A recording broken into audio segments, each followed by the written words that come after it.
Now, I remember the first time I actually saw Rondon's name. One of my favorite authors, Candice Millard, wrote River of Doubt, which we'll get into that, why his name comes up and everything like that with Teddy Roosevelt. But I remember seeing that, and it was funny because even in that book, you can tell that Millard wants to write the biography of Rondon. Like, you can tell, like, she basically says it within the book.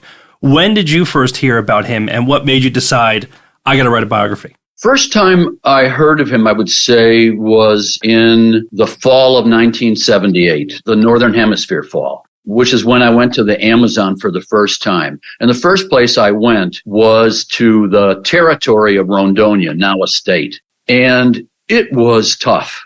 It was jungle, jungle, jungle.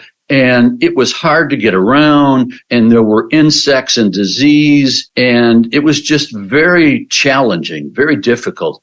And, I said to myself, goodness, here I am. It's 1978, and I'm having such difficulty, as is everyone else, in just getting things done. He was here 75 years ago.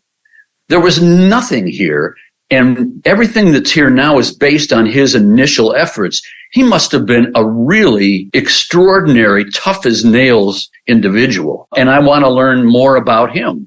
And so when I got back to Rio after that first trip, which was like a month, I started digging in. And the more I got into learning about him, it's just that his life is such a remarkable adventure that it seemed like natural to write a biography of him.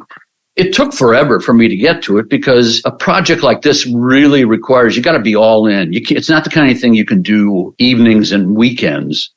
So I had to wait until I was pretty much free of daily journalism to do it. Over the years, my wife's family would kind of nudge me saying, hey, when are you going to write that biography of Rondon you were talking about? And finally, one Christmas, I think it was 2010, one of her cousins gave me Rondon's memoir. And I said, okay, I get the point. I'm going to do this. And so I started, as soon as I left the Times in 2015, I began work on it. I got a fellowship at the New York Public Library, and that's when I took a deep dive into his life, his career, his beliefs, his achievements.